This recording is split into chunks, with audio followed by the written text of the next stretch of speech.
Hello, everyone, on this bright and sunny afternoon. My name is Cappadillions, and I'm here with one of my best friends, Tama. Tama, how are you? I'm doing great, Skep. I'm excited to see, the season is wrapping up and we're here now with Division 2 finals. So the winner of this match going to be crowned your Division 2 champion. So there is a lot on the line, Skep. But looking at these two teams, Mariu and Nikki for +3, they've had quite the run throughout the season. Tell me, the mid-level player yourself, tell me a little bit that you know about these players on both sides. Yeah, okay. So I really have a lot of respect for everybody that's on this screen right now. Fantastic players. You see them around, right? They're out there winning tournaments or at least podiuming, right? On the side of Nikki for +3, Jess is a pro main that has been around for ever, right? Then Risu, Asan, Labby, and Nikki. You know, Risu uh owns the +4 server. The we are not +4, but everyone calls us +4 server. So a little bit of a mid-level leader you got going on over there. Asan and Labby, you see these players around, right? Swag over there on Mariu. Um, I can't emphasize enough that really these are just players that take W. Um, you see Cozy around. I believe they play Zap, if I'm recalling correctly off the top of my head. All of these players are player names where if they show up in your matches in a tournament, you're checking out a roster, right? You're like, oh man. You're either really excited because you hope you can get the result, or you're like, dang, our bracket run ends right here, right now. Yeah. Uh, There's always those kind of bracket demons that are going out in these tournaments all the time, but we're going to be starting out on a classic Game 1 Zones Umami Skep. We both know that this can be quite the lockout map. Commentated this one. Was it Zone? I think it was Zones. Last 20XX stream that I was on, and I saw just a absolute dominating position from I don't remember if it was Moonlight or I think it might have been TH Salmon there, that was able to just go so far up in that base. We know that it has had some renovations lately that open up that base area a little bit to give some defenders a little bit more room to work with and play around, especially with exiting on that left hand side on that pit, or having the extended kind of right hand, like I don't even know what to call it. It's a little bit of like a catwalk kind of looking yeah. area. That gives them a little bit more options, but it can still be quite deadly if they get up there. So it's going to be interesting to see what these teams bring to the table to kind of counteract that, because they don't want to end up in that deadly lockout situation. I'm going to be so real with you here, Shibana. Yes, the map was changed, but it plays exactly the same. You still have Yeah. extremely dominant lockouts. If they get control of your dome, unless you drop left for a Hail Mary play, you still have to play for your specials in order to retake. Most teams outside of dome, once they do have it, are still going to opt for a right drop through right zone. Regardless, this map, regardless of the changes, plays phenomenally similarly to the way that you have expected it to be played, right? Yep, absolutely. I mean, like you said yourself, that lockout presence can be quite strong. Getting into it, seeing what both of these teams are going to be bringing to the table, Skep.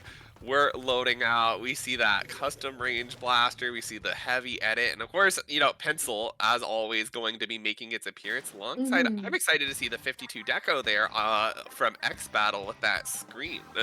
Not just 52 deco, that's a double 52 comp coming out for Nikki for +3. It does look like Mayru is going to be the first to be able to take top mid. However, they are being threatened by X Battle up on that top point. 2 players down for Mayru.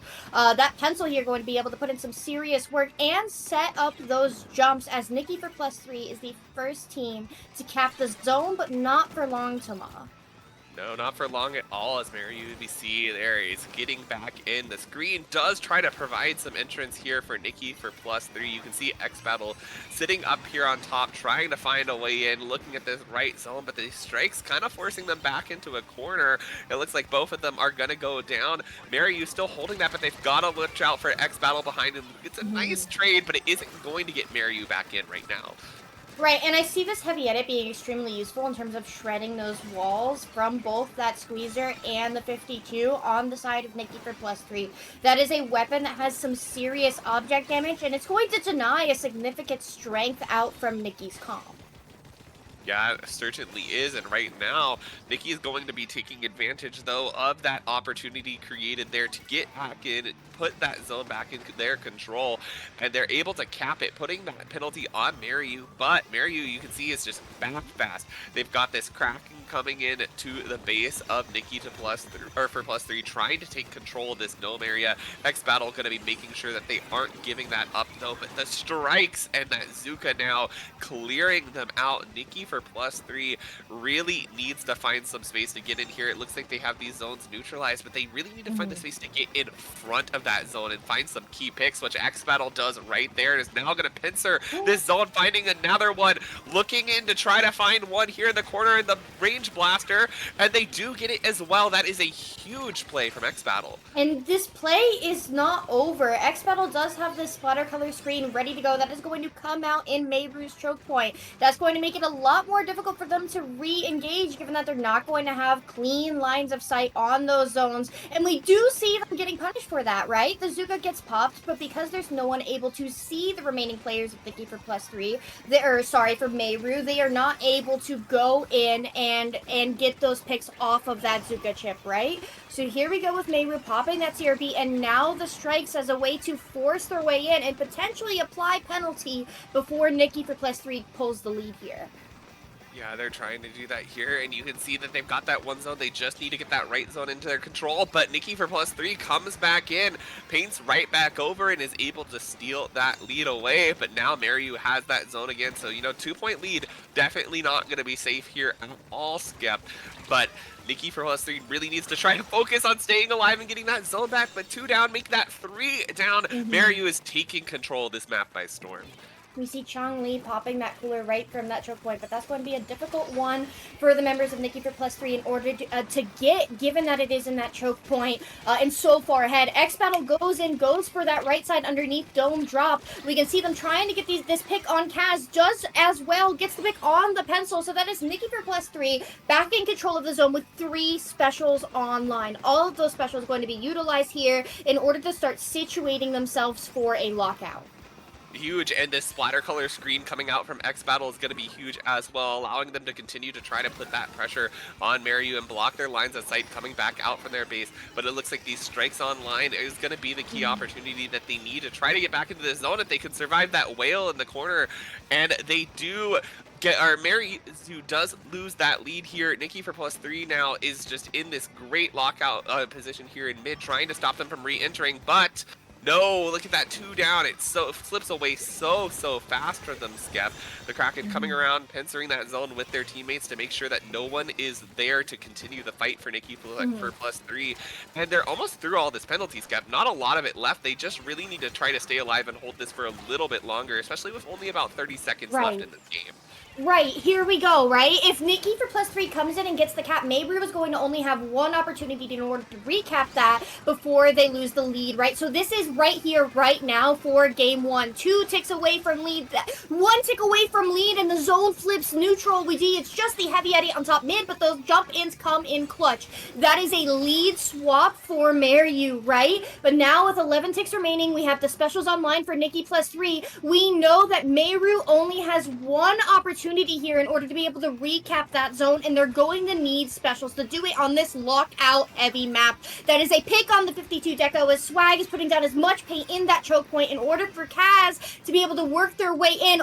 We see this excellent split coming out for Nikki +3, 2 in each zone, but one side loses that member with a pencil is forced to back due to this Kraken here coming out. But is that enough paint? Is that paint gone enough to be able to keep the zone neutral for long enough? It is.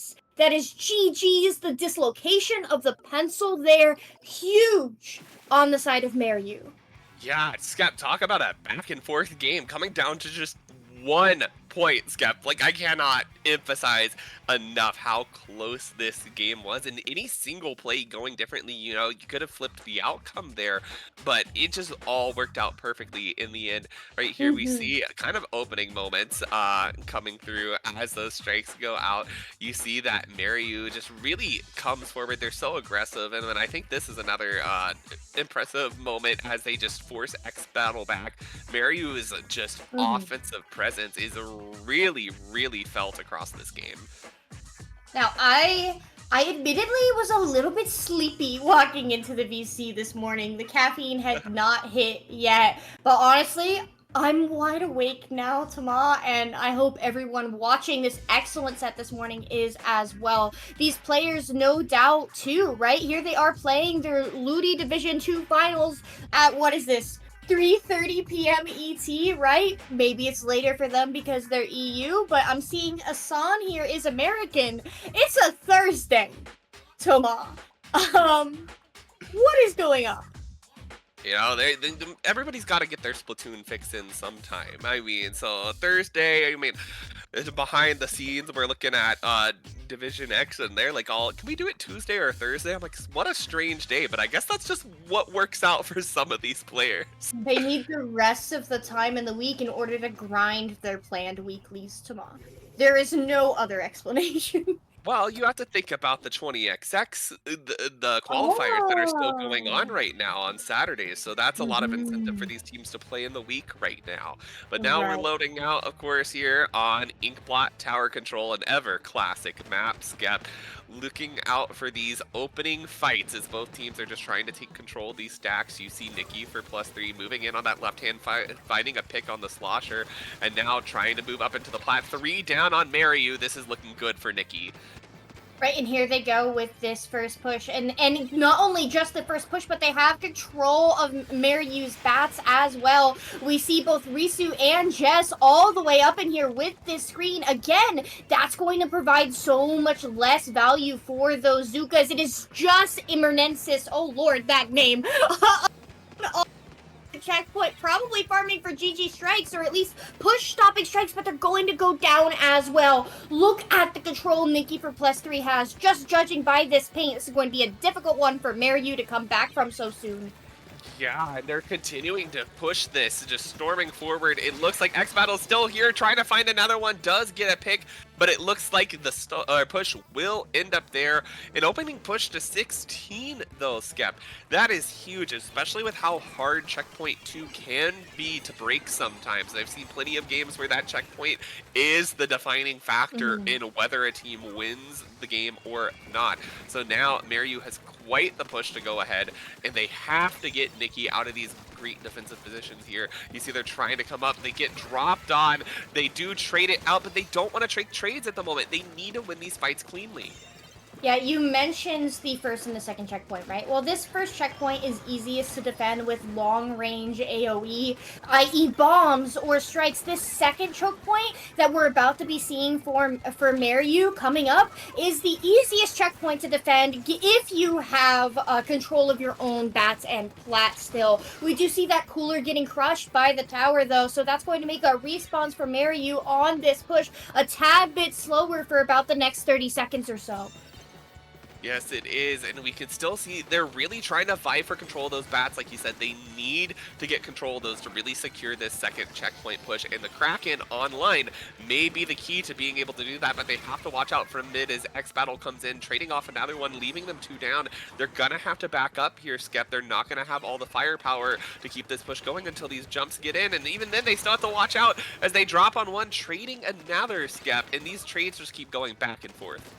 Right, and you need bodies, living bodies up on that bats area. Like we said, in order to be able to clear that second checkpoint, and in order to get there, you need special utility to brute force your way in there and dislocate the members of Nikki for +3, right? And we just haven't seen those specials coming in other than this Kraken from the CRB on the side of Maryu, right? Because they've been going down and they haven't had that cooler. Yeah, they haven't had that cooler. It's been kind of caught in some unfortunate places between that tower, and I think that, you know, that slowed down speed coming back in, not having that cooler definitely could be one of the things impacting them at the moment. Cooler is so vital to keeping pressure up during those pushes, which we've seen right now Maru has been struggling with quite a bit. And Battle here is now going to be creating another opening to get Nikki from a street pushing once again. Going 2 down though, they're going to just clearly play under this ledge, wait for the right opportunity. You saw they waited for that screen damage to take place and now are hopping back up there on that plat again, applying so much pressure, taking down 2 in the process. And Skep, even if they aren't getting more pushes, like if they're not getting solid pushes off, if they're not extending that 16-point lead, the whole thing is that they're killing time off this clock, and that's Right. really what's huge for them at the moment.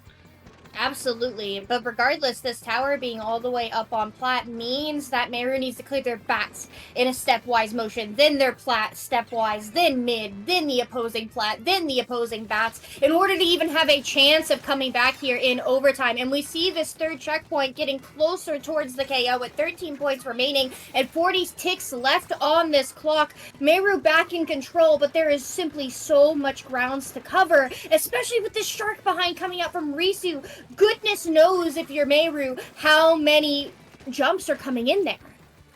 Yeah, it can be quite difficult, and they really have to keep an eye on every member now, right? With about 20 seconds remaining, if they want to get this time push going, they can't allow a member of Nikki for +3 to slip behind them and assault them unknown. They have to keep a really good eye out, and it's going to be huge right now. Going out 2 down, they need to get control of mid and get control of this tower, and Nikki for +3 is just going to be rushing it with that screen, with that whale. They're going to make sure that nobody can touch it. Breathtaking game. Quite literally.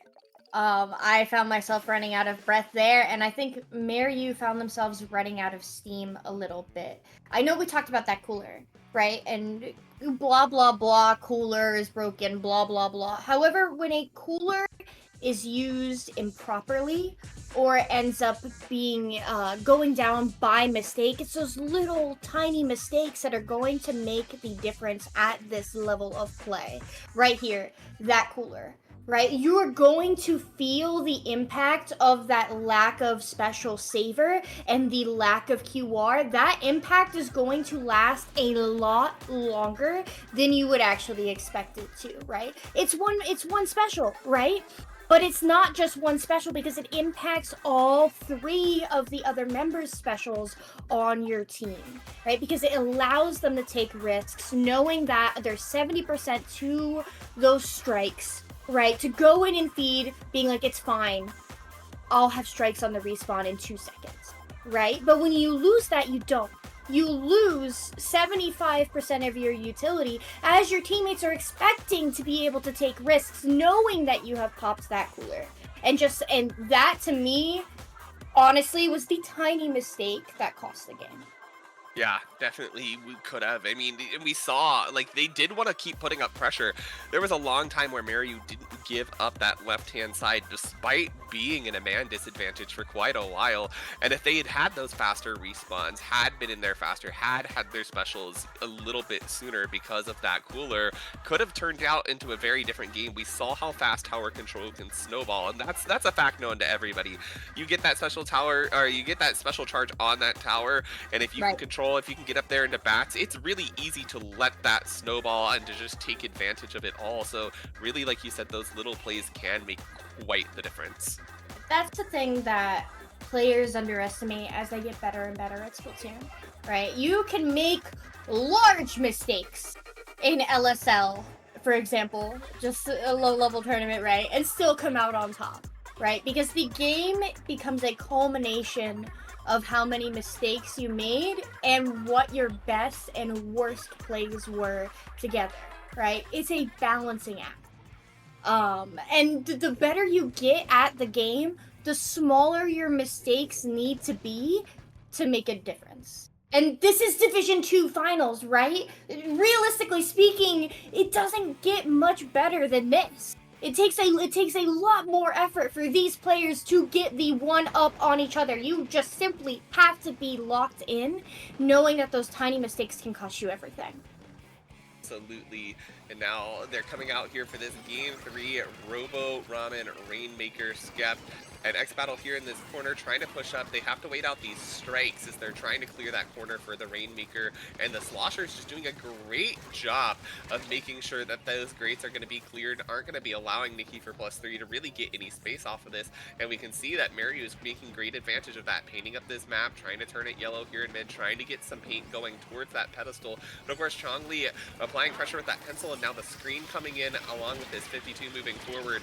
It's going to be a deadly combination of specials and weapons there that are going to be forcing you. You already see how far back now the members of Mario got forced.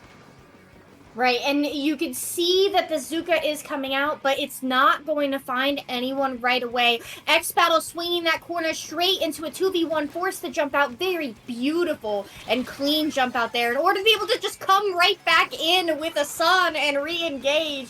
Mario going to pop these strikes, try and stall this out, but honestly, this is a stall fest for what is typically a very fast first checkpoint break here on Rainmaker Robo Ramen. God, a minute and a half, Skep, and no one's even touched that Rainmaker. Like, Crazy. haven't picked it up. It hasn't moved an inch.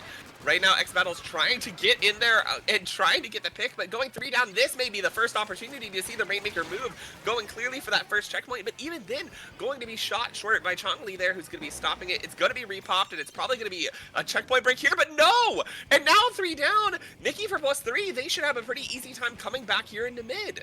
Yeah, but we see that the shot player on the side of Mario is already in that elbow. We see that the other members are there as well. So this is not going to be as quick and easy as you might have expected off of that double down there in Nikki for +3's elbow. We see a lot of specials being popped, but they're very quickly going to be punished for it. It is just a Risu there in this elbow for Nikki +3. That splash wall doing good work there, but not enough, as finally 2.5 minutes into this game, the first checkpoint is broken. I cannot emphasize enough how crazy that is for this map mode. Yes, it is, and now, but these points trickle down fast here. Moving up, trying to get up this ramp, and just dodging so many things. Skep, Swag getting there down to 6 is huge. That was excellent maneuverability through there. Like, I thought for any second that they were about to just explode. Like, excellent Rainmaker handling out there from Swag, but more importantly, 6 point remaining is a game-winning push for Mario. Granted, it's Rainmaker, a phenomenally snowbally map as well. However, most teams are not going to get past that 16 mark on this map, which is where that ramp really starts.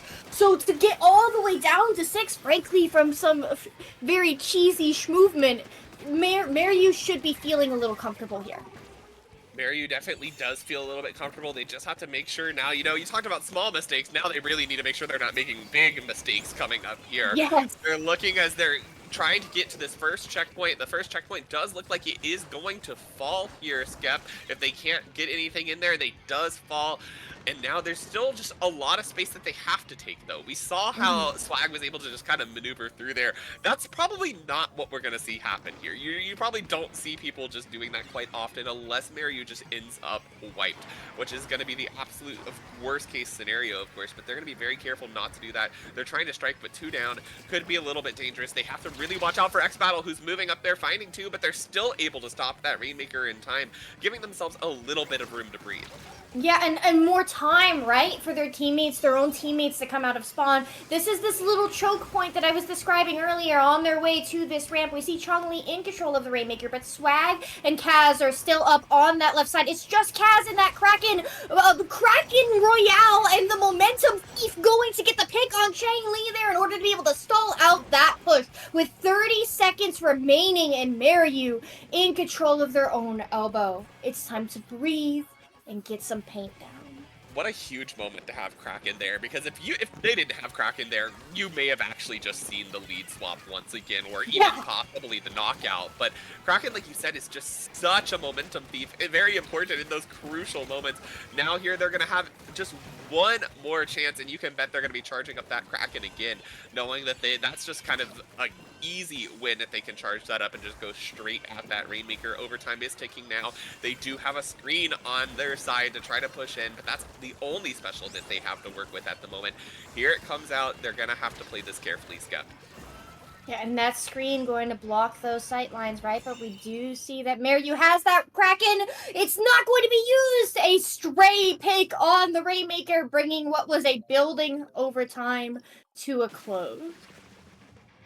What an insane, like, Scap, I'm still losing my mind of just seeing Swag just, like, push through there, and I was like, surely you die before you touch the ramp. No, okay, surely you die before you make it up the ramp. Okay, like, surely you die. No, it just, Swag's like, no, I'm built different. Right, simply assembled normally, right?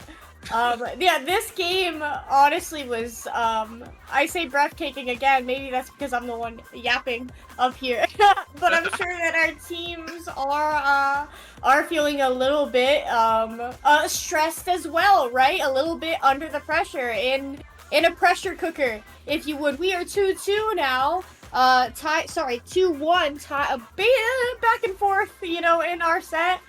So far this morning, it is a best of 9, if you remember correctly, first to 5. So, Maryu knowing that, hey, listen, we may have flubbed TC Inkblot, but we're not out for the count here. And here's that ridiculous movement coming out from Swag, simply just going to be barreling forward. Great risk-taking there from Swag.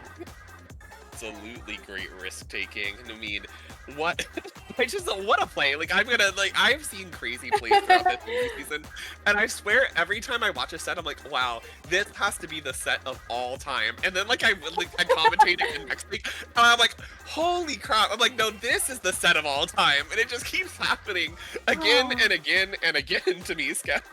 Every single time I commentate a Ludi set, I end up more tired. Like, I'm like, man, I didn't know it was possible to give that much, and then I'm like, oh man, I could give more, and then you just end up fatigued over and over. Granted, like, the players playing Ludi are a little bit more fatigued. They're probably right? a little bit more fatigued than us. We're just the yappers. We love the yap. Right, okay, it's a long season, and it's about to end here today for both of these teams, right? One of them is gonna have a banger tweet at the end of today, the other one's gonna be like, GG's, we did our best, right? Nobody wants to make that tweet. No, nobody does. You know, you got that. You got, of course, everybody's favorite shiny Cindo badges, too, up for grabs with this set as well. And those are so exclusive. Those are very exclusive. You could have a big roster for Rudy, but those badges are it, right? Yeah. I mean, I think that's kind of everybody's dream, especially once you're up in these high divisions, right? You have like a Div 10 badge. Okay, well, it's Div 10. You know, not that the Div 10 doesn't matter. You have to fight these Smurfs to get there.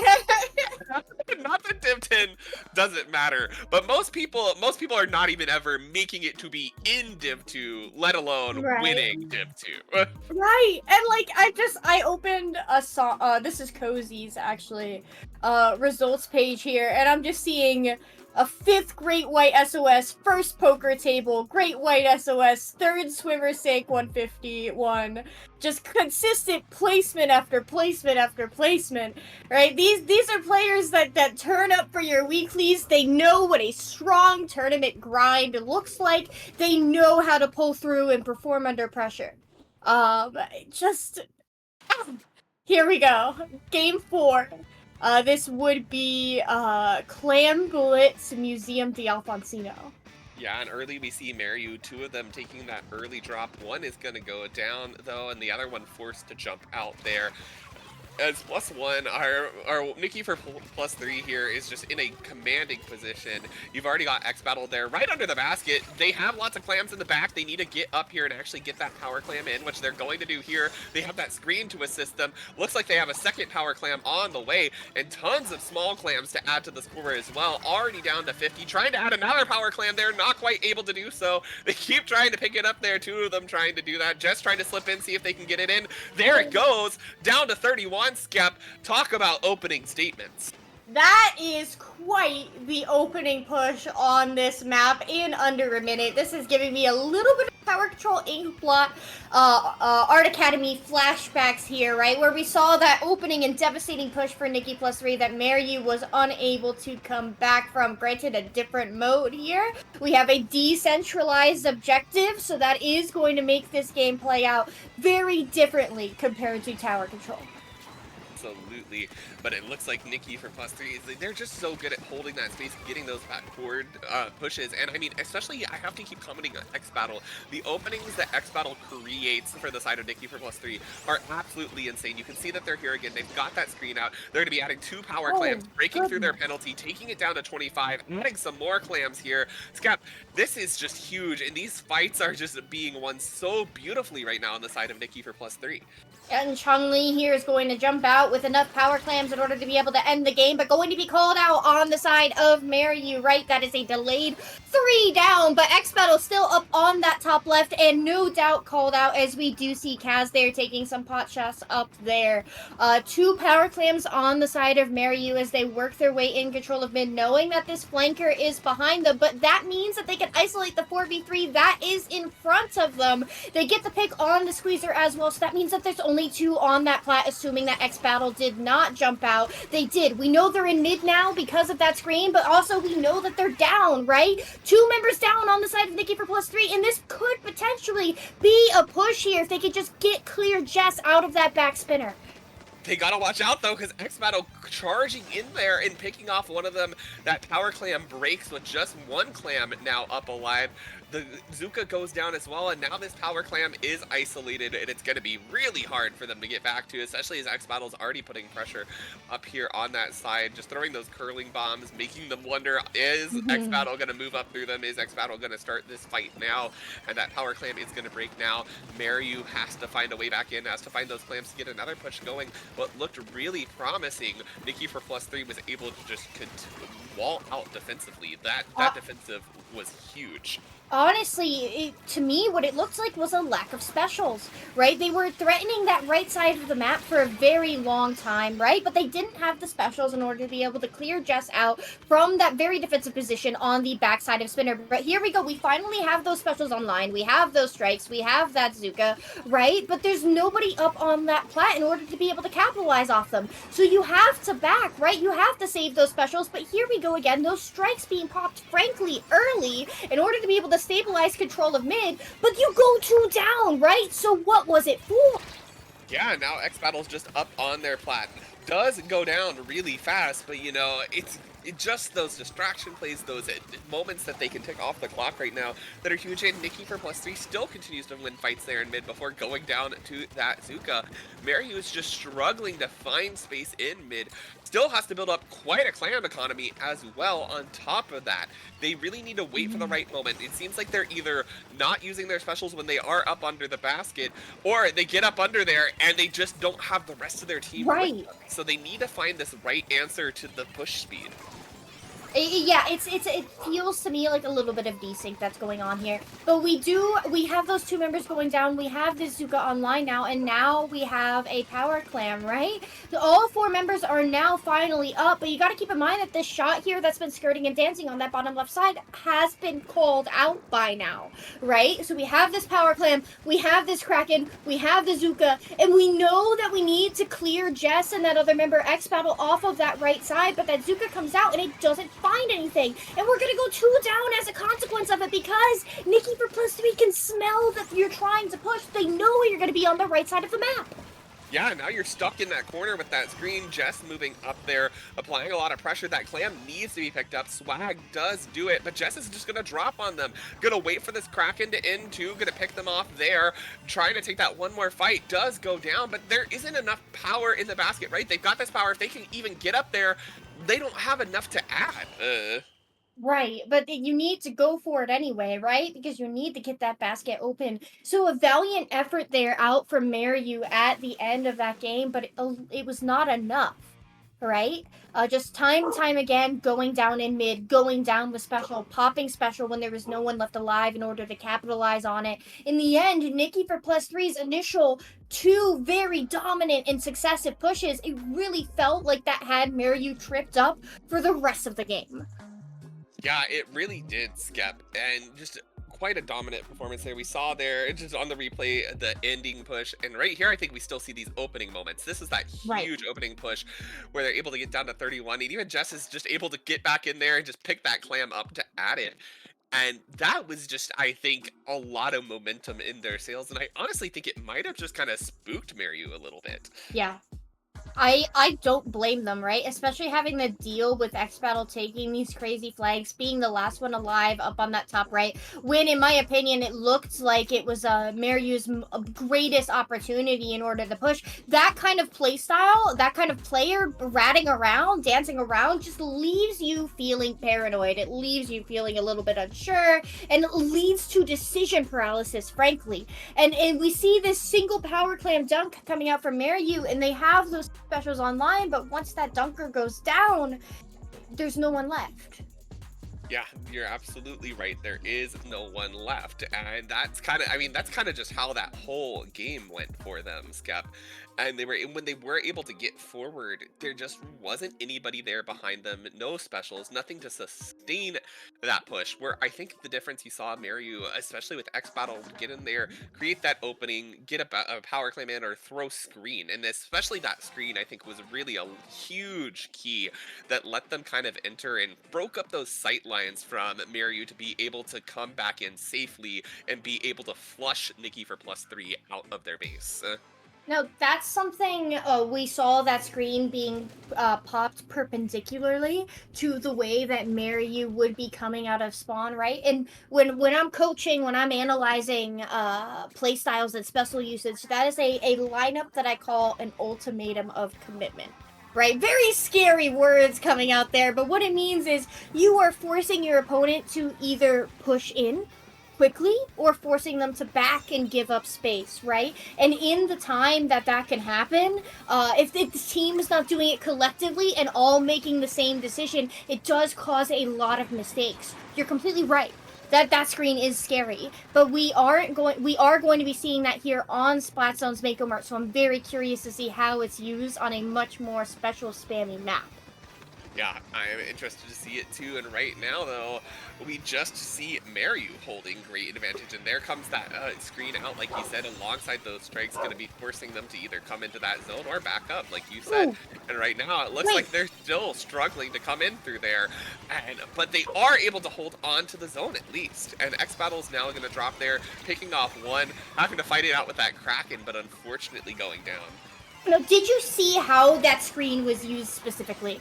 Right? It was used perpendicularly to the zone. It was used across left stack instead of into left stack. That is phenomenal screen usage, and that is something, frankly, to be scared of, because that is clearly a player who has thought long and hard about how to use that special.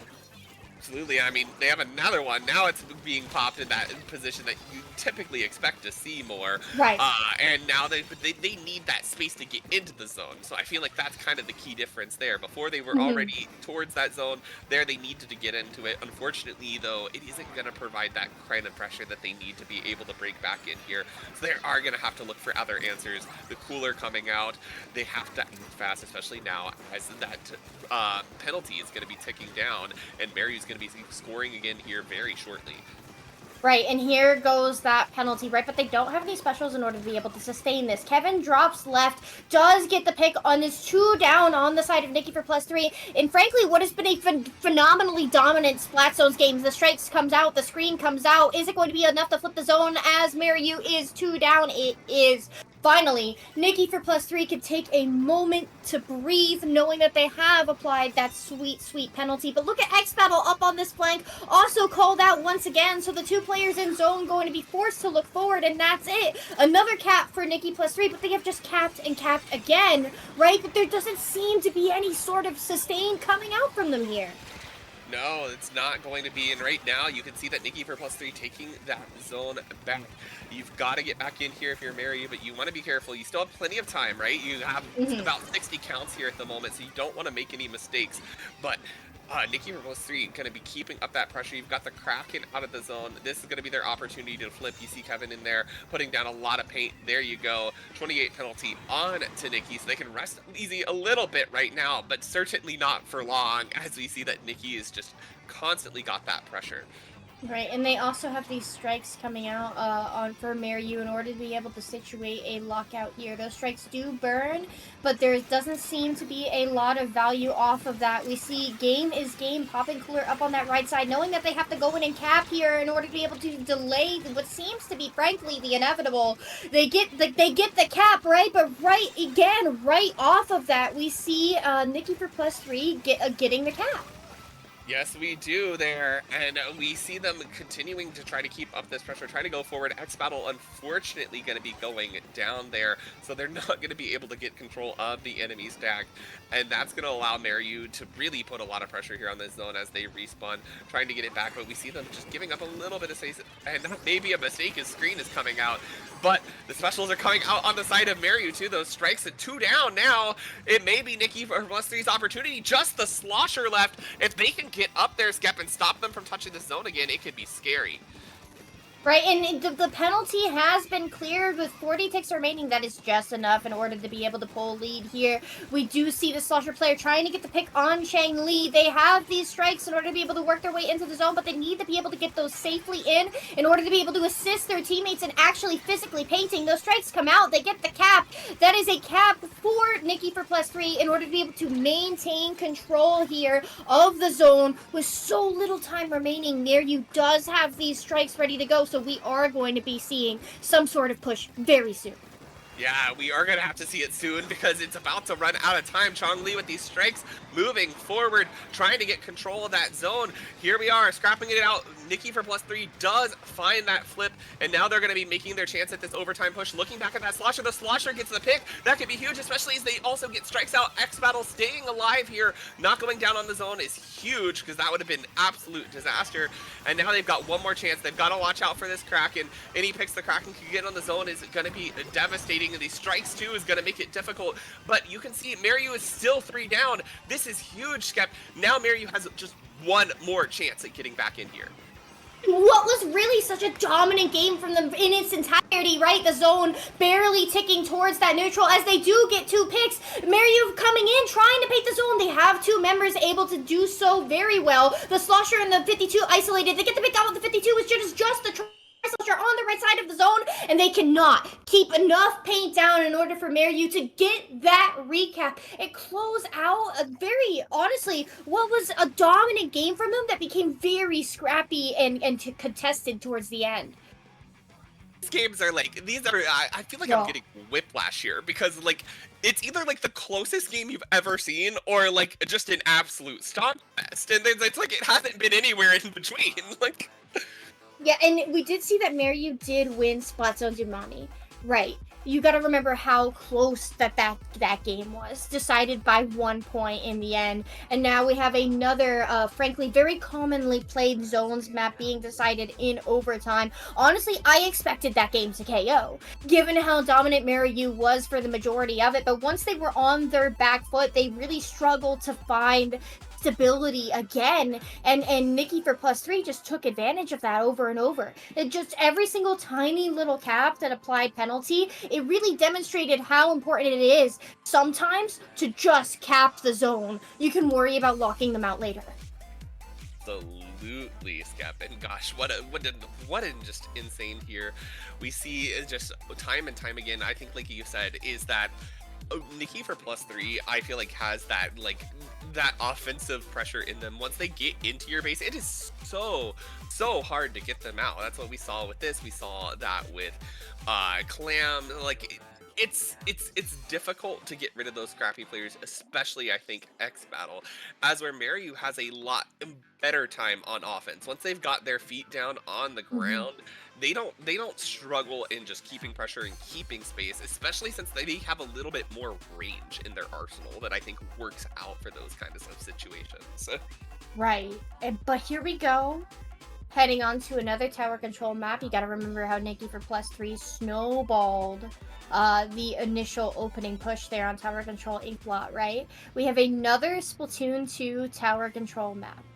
And Nikki, the members on the side of Nikki for +3 have, like especially Jess there, are legacy players, right? They have been playing for a very long time. They know how Splatoon 2 maps play. We do see a slight comp change matching what we saw from Splat Zone's Mako Mart. Oh, okay. The game has ended. So who knows if I said anything meaningful? Yeah, Every Splatoon 2 time tower these control things map. happen, I'm like, what happened? I'm like, I don't know what's going on here. Or like, I'm gonna cheat. I'm gonna look at the in-game cam and see what happens. Oh wait, you're so right. We can do that. I'm like, is this a somebody replay? Are we making a swap or something? Like, what's going on here? Yeah, looks like we're seeing a swap. Oh, okay. okay. Jess is coming in. Yeah, you get this Splatoon 2 player in here. Let's go. I know Jess from Splatoon 2. Not personally, but I know of them, right? Smile. Yeah. Okay. That looks like all it was. Just a oops, we locked too fast. Our bad. Yeah. Press buttons a little bit too quickly. Been there, done that one before. I think That's all of us have. Yeah, guilty. Be careful of a snowball here, I think would be my advice. We know how this map tends to snowball past that second checkpoint. It is nearly irredeemable past that third checkpoint. Given the snowball that we saw in favor of Nikki for +3 4 games ago on Tower Control Inkblot Art Academy, I would be a little bit nervous here if I was Maryu. Yeah, so, okay, and here's one thing I want to point out right now. Jess coming in, we're actually seeing X Battle on that vanilla 52 now, giving up that screen in favor of Whale here, so that's quite an interesting decision. X Battle still keeping that aggressive pressure, trying to go up there and then immediately deciding, maybe this is a bad idea, and jumping out. Gonna be resetting back to mid there, but still sharking this bunker wall, trying to create some openings. One down on both sides, as that Zuka comes out, finding another. Maryu gonna be getting this little bit of an upper foot here, going into these first few openings statements, but even the strikes are going to be making that difficult for them to get this first checkpoint at the second. Right, let's talk comp for a moment here, right? What does screen do? It breaks up sightlines. We think of the map Manta Maria, right? What is already happening on this map? A lot of broken sightlines. What does it need sightlines? Killer Whale 5.1. Right? So that 52 swap actually going to be very advantageous for this map in particular. And frankly, I see why they're doing it. That first checkpoint does fall in favor of Maryu, but that first checkpoint, I think we all frankly know, is nothing on this map. Oh, absolutely, Skep. Like, no one talks about first checkpoint. It's that second checkpoint that can be very difficult, especially if you've still got control of the higher defensive ground. If you are holding that left side, and if you're holding that kind of ramp coming out of your base, it's going to be easy to just throw pressure down onto that tower. But right now, look at this. Maryu 3 down. They're going to be finding themselves having that first checkpoint falling here pretty shortly, assuming that they can't pull anything else out to stop it. The strikes are going to come out for this first checkpoint as opposed to saving it for that second checkpoint, maybe just wanting to make sure that they can clear some space. And you can already see, though, even as this tower starts flowing towards this checkpoint, that they're doing everything they can to try to get in front of that. You see X Battle just on their mast back in their base, maybe actually a little bit too far up. You can see that they're trying to circle back onto members of Maryu. Homie is lost in the sauce all the way up in that elbow, right? As Maryu does get back in control. But you gotta remember what X Battle was doing such a phenomenal job of. Once again, on that Tower Control Inkblot map, it's keeping the opponent paranoid, keeping them watching their backs and preventing them from all frankly looking in the same direction. We see these strikes coming out in order to be able to re-emerge their way into mid as the tower settles in neutral underneath that mast area. Realistically, we're at an even even game, right? Neither team has yet to touch that second checkpoint. We are check for check as we see Mariu taking Squid advantage, double Squid advantage as they no doubt stick their feet on that tower. Now 1v1ing just for control of Bunker here, and they have this Kraken, right? But my big question is, are they going to have those strikes in time to clear that top left where X Battle is? That's what they're hoping, but the strikes come out, and Skep, that's a bit early. Now they're cruising into that second checkpoint with no specials online to be able to clear that space. Going 2 down means that Nikki for +3 is going to be able to sneak back in here, find some more space. X Battle already coming in here in mid, looking at a jump in mid, going to be able to pick that off quite easily. Skep, you've really got to save your specials for the right moments here. Right, and like having those strikes for that second checkpoint, for that reemergence is frankly huge, and they're not going to be able to have those in time again. They might have that Zuka, but by the time this gets to this area that I call jail, right, where the tower is sitting right now, that's the position where, man, if you're standing on that tower, there are simply so many lines of sight in order to be able to crossfire you from that position. You've got Bunker, you've got Street, you've got top left, right? And if you don't have 2 out of 3 of those, so that way your teammates can isolate the fights, the one fight that's in front of them, you're really going to struggle even getting to that second checkpoint. And that's what both of these teams have been experiencing. 62 to 64 is ridiculously small. Yes, it is. Skep, it can vanish in an instant, and there's only 48 seconds here left in this game. There's no time left at all. The cooler comes out, which means they're going to be back fast. If they do go down, could be a big game determiner there as they get the lead here. But of course, Skep, they still need to be able to break this checkpoint, and they don't look like they're going to be able to do so here. It looks like it's going to come down just to a matter of who can push that second checkpoint farther.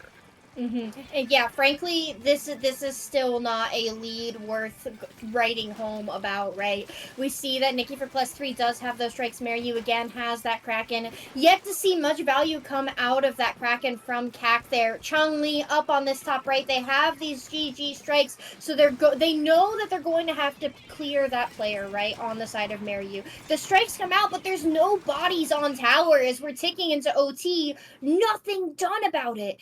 That game was just fight after fight after fight, and it felt like, honestly, sorry, I almost used some very strong words there. I feel like I watched everything happen. Where were our specials in relation to objective? I think is a good way of putting it. Obviously, these players are way better than I will ever be. I am sitting in my armchair behind a screen watching professionals play the game. However, second checkpoint? Really? This game was won by first checkpoint? That's insane. Yeah, I mean, that's something I expect to see a lot, like, especially in, my own matches. Hello, low-ink teams. Like, this is second checkpoint. Often we're just there and we're like, okay, well, no one's breaking it, so let's just, like, awkwardly stare at each other as we try to get our specials at the right time, and we never do. But, yeah, I mean, this is really abnormal, especially for, matches happening at this level. But I mean, it also just goes to show how hard it can be to get things lined up at the right time, at the right moments. And you have to keep in mind too, there's a lot of things to focus about, not just specials. You got to know where everybody is. And I think that, you look at these aggressive players that they've got on their side. You look at X Battle, you got to worry about that. If X Battle picks you off, you don't have your strikes all of a sudden. Now you don't have your strikes to push at the right time. We saw a great opportunity where the Slosher did look like it was waiting for that second checkpoint, and then it just unfortunately went down. And that's sometimes what it comes to too, is that you may even have those specials, but if you just get picked at the wrong moment, it just all falls apart. It's the importance of playing your life when you have your win condition, right? Every player's gonna have their win condition at any point in a game, right? This is a 4v4 team game. Everybody's gonna have to clutch up at some point. But frankly, I have never seen that. I've never seen a Tower Control Manta Maria game not even get to the second checkpoint played at this level. Is it that they are that evenly matched? Or was that just an oopsie, we're letting nerves get to our heads? I mean, it could be any combination of that. I mean, we're sitting 3-3 in finals, Skep, so that's quite a scary situation to be in, I think, in this kind of moment. There's so much riding on the line, and whoever wins this next game too, this is going to be a lot of pressure here, because if you win the next game, you are setting yourself up in a good position. You're going to be, I think, are we seeing the replay here of them Oh, ending this match? Lord. Oh, I think we are. okay, so I do want to point out, Maryu has won both Splatoon games, right? And now we see that Nikki for +3 has won both tower control games. So potentially, I don't know. I'm the armchair analyst, right? Are we potentially seeing the strengths of their comps being played out? We could. I do want to add, both Splatoon games were very tight. The TC Inkblock game was such a snowball for Nikki for +3, and honestly, I don't know what to make of T Tower Control Manta Maria. Right, but here we go into Rainmaker Hagglefish Market, right? And I like to compare this to the Black Belly of Splatoon 2, right? Where once you get into that right elbow, or in this case, plat, it is just simply go, go, go, right? And you gotta remember how clean Swag's movement was, game-winning movement on Rainmaker Robo Ramen. Yeah, it was absolutely huge. That Rainmaker carrying was just unparalleled. Right now, 2 down early, I say on Maryu as Nikki for +3, then immediately goes 2 down after. So still just kind of having the stalemate in mid as this neutral game plays out. A nice pick on the Swag there from Chong-Li, though. May give them a little bit of an advantage here. Chong-Li does have this Rainmaker in their possession. Going to be going for this left-hand checkpoint, Skep. And it looks like they are going to be able to find the break there. Going to be able to get it in just the first 40 seconds of this game. But of course, first checkpoint break here can still be quite easy from either side. It's really going to be what they have in the pot afterwards. Yeah, but we're already comparing this to Rainmaker Robo Ramen, right? Which arguably is the easiest first checkpoint break in the game. So seeing, honestly, a first checkpoint break so quickly for Nikki for +3 when Robo Ramen was such a stall fest is already a change of pace compared to what we have been seeing before. We got some special usage out from CAC going to be going down up on that left side, 2 members down on the side of Maryu. They have those strikes, but Nikki for +3 going to be taking this opportunity to gain control of objective, get that fish in their hands, and start working their way towards this left side. Yeah, they do have to look out for that Zuka, though. That's putting a lot of pressure. Swimming through the curling bombing there. Going to be able to score them a few points, but X-Battle is already up here. Look, X-Battle fighting it out, trying to stay alive, but unfortunately not going to be able to do so. But, like, that's the kind of scrappy fights we keep seeing X-Battle push and fight. You honestly love to see it. A player that knows their role and their teammates are consistently getting out of them what they expect, right? You have that player whose job is go kill, and they never let you down. They will take that spearhead with no fear every single opportunity that they get. CAC here going to be stalled out by that splash wall from Jess on that squeezer. Does get the pick, so we're in a 3-3 situation as Maryu gets control of the Rainmaker for the first time so far this game, but no doubt not going to be able to dunk as Chang-Li keeping control of that center checkpoint. Excuse me? They get the checkpoint? That is crazy.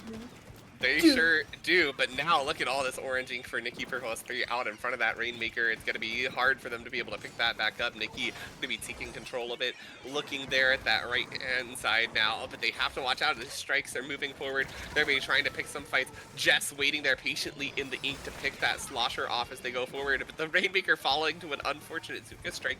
But now it's kind of in an awkward position for either team to really be picking up there.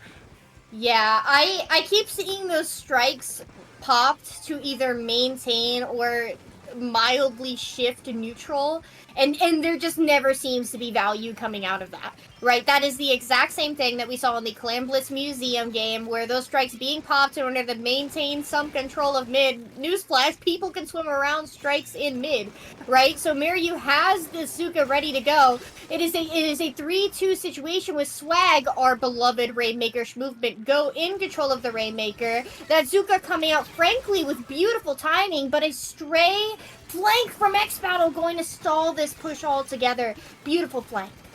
Yes, it is. And now look here. I believe that's Risu there, just continuing to keep up pressure on that Rainmaker. They want to make sure that they don't get the pop there from Maryu. 2 down on Maryu. Now getting 1 back in. It's going to be quite a difficult spot for them to get in. Changli drops it again there in that corner. And Maryu just knows that if they pick Changli out there, they are having that Rainmaker in an awkward position. So they maybe let Changli come up just a little bit. So it's in a little bit less awkward because you kind of saw how Swag had to kill a lot of time coming back.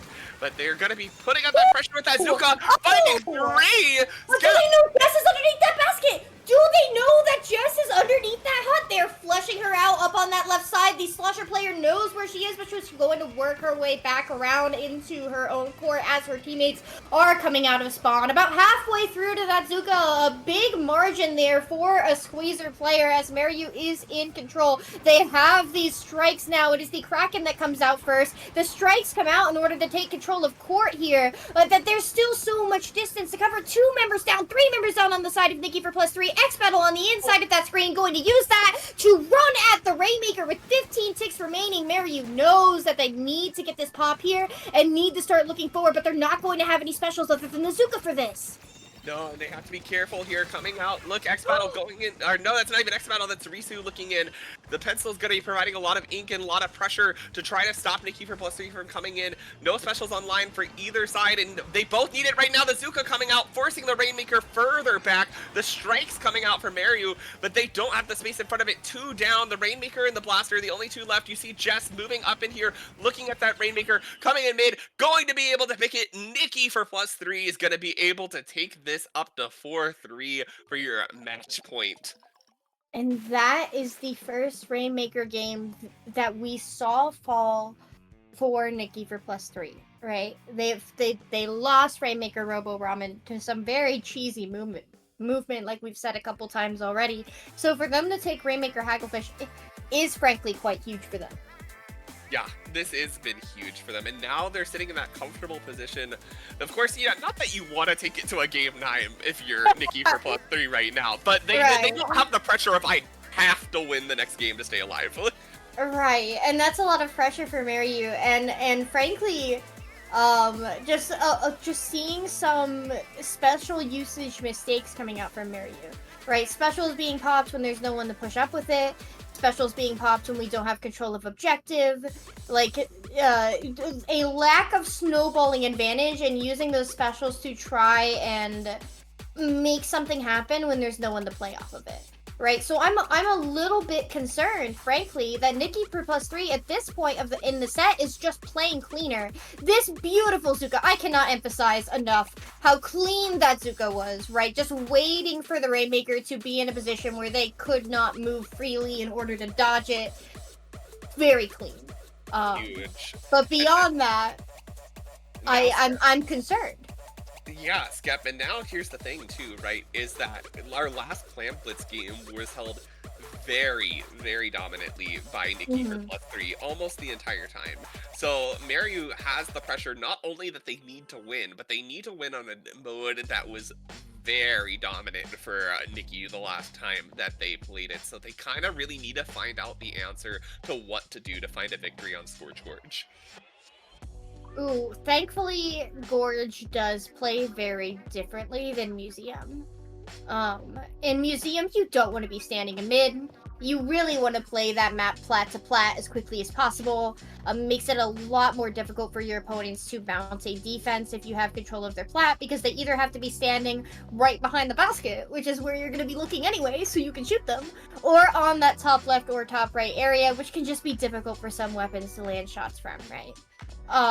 So versus Scorch Gorge, where you have that middle part of the map, it has cover to work around with.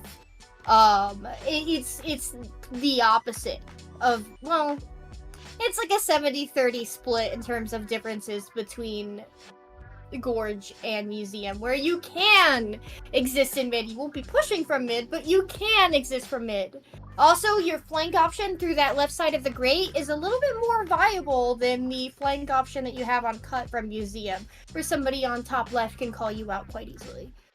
Yeah, absolutely, Skep. But, you know, loading out here, we're ready for this game. Pressure is on the line, Skep. This is the the last stand for Mariu to stay alive here.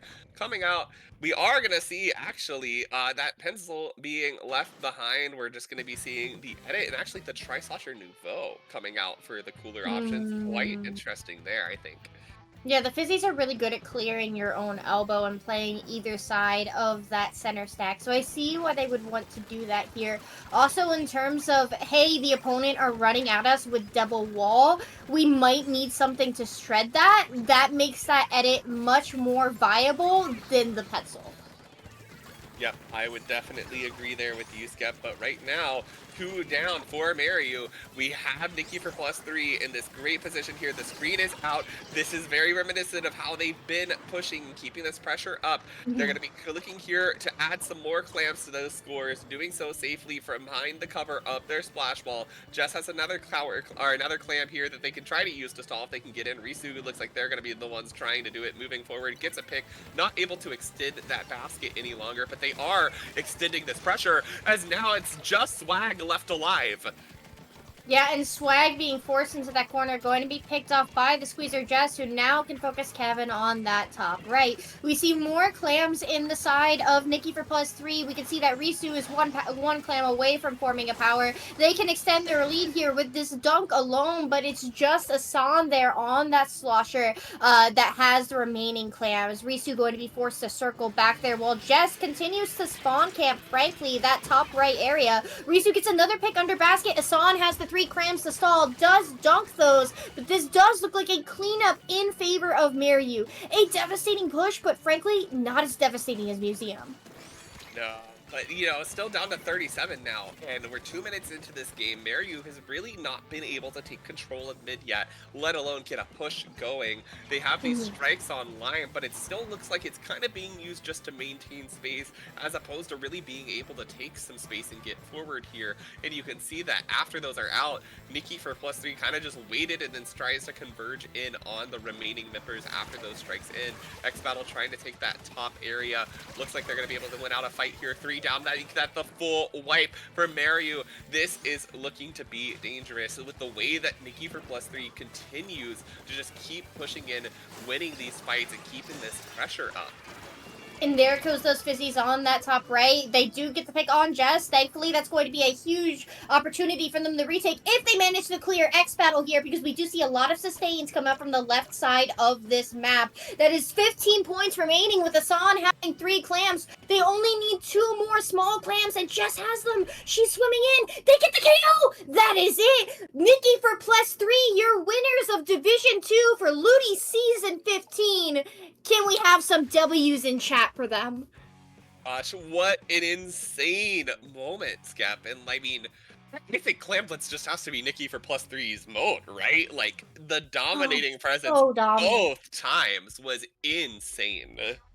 Yeah, and just the ability to keep and sustain that pressure, and frankly, from that left side where we did see Jess camping for a majority of that game, and later Asan when Jess did go down, that split of attention where players know that they need the focus elbow, but they also know that they need to clear that right side, leads to the aforementioned decision paralysis that we saw again on Clamblets Museum d'Alfonsino. Makes it so... It's like wind in your sails, right? You have wind coming from so many directions just beneath you, guiding your hand forward. Beautiful 100-0 KO. Granted, spread out throughout the game. From Nikki for +3, while Mariu unable to get a point on the board. They played that phenomenally. Yeah, they absolutely did. I mean, they're showing why they are now this season's Ludi Division 15 or Ludi Season 15 Division 2 champions, not Division 15. There might be 15 divisions when Splatoon 4 comes out. Goodness gracious, I hope not. Those poor seeders. We just we're gonna work Pop Gun. Don't worry, he has like a lifetime contract or something. Well, regardless, congratulations to Nikki for +3. I hope you get in the +3 if you haven't already. And then also for Mariu, we can't scoff at them. They're still the top of Division 2, realistically. They still podiumed this division, which is quite an accomplishment for such a high level of gameplay. So really, all the respect in the world to them. From my heart, you're still my bracket demon. Absolutely, Skep. But huge congrats once again to Nikki for +3. They're going to be your champions here today. But before we head off for the day, and before we catch y'all back later here tonight for another amazing set, I believe it's Secret Elixir versus, oh my god, I gotta go check. Surf and Turf, maybe? That sounds about right. That would be a crazy set. I'm gonna go look to make sure I'm not lying like crazy. Oh my god, it's not on the Twitter. It's somewhere else. It's in the production chat. I'm like clicking crazily. Yes, back here tonight, 9 p.m. Eastern, Secret Elixir versus Surf and Turf. Show up, but before we sign off, Skep, where can the good people find you? Hi, you can find me on Twitter, Twitch, Blue Sky, and TikTok at Skepidillions. My DMs are always open. Yep, and you can find me at ttoma_ here on twitch.tv or crestofgautier over on Twitter. But that'll be it for us today. Congrats to Nikki for +3, and we will see you back tonight. Hulu.